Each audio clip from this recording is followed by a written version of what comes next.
Magandang araw na naman sa inyo mga kabayan. Ay, nakikita nyo ga ari? Isang malaking buo ng manok. Aba, namumuro na ako sa manok Abay, ako may napanood na naman video. Ay, nung makita ko yung video nila, parang ako masarap ang pagkakadali. Kakoy teka, ako'y bibili na isang buong manok at aking gagayahin yun. Ay, nagluto din naman yung aking laging pinapanood ako na vlogger din. Yung si Ninong Ray. Kakoy aking gagayahin, kakoy parang masarap ang pagkakadali. Ay di mga kabayan, ari aking lulutuin. Tingnan natin kung masarap nga ang pagkakadali niya. Ay akin lang ang bibi, akin din sa may dibdib. Hindi ko na rin titirahin.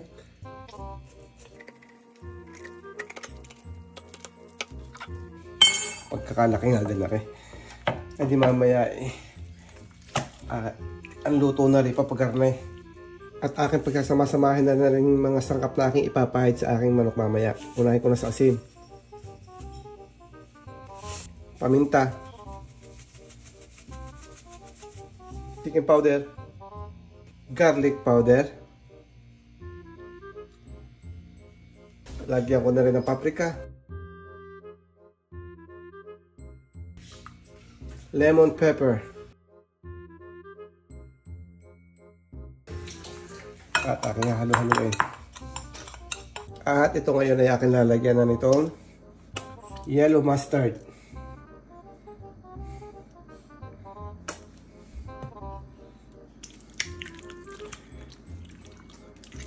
Pandaw ari, kaya daw nilalagyan ng ganari para kumapit ng maganda yung mga seasoning na ilalagay.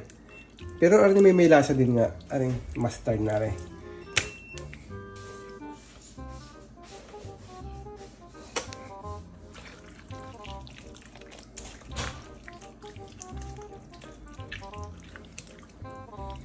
Lagyan ko na nitong seasoning.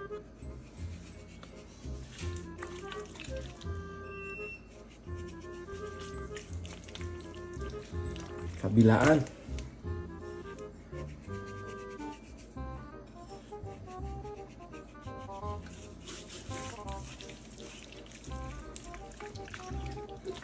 Ayos na siguro yan. Gayatan ko na ito ng carrots.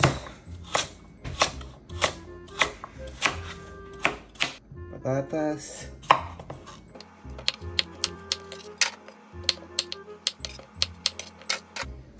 Spray ng mantika.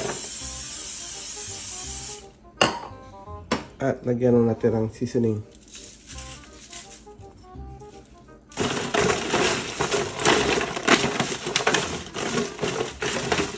At ilagay dito yung malaking manok.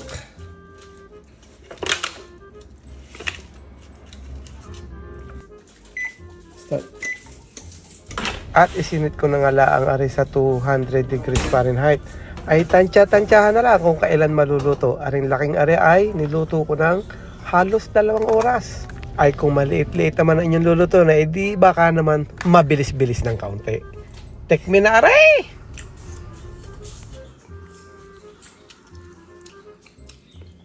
Pwede na. Ayos.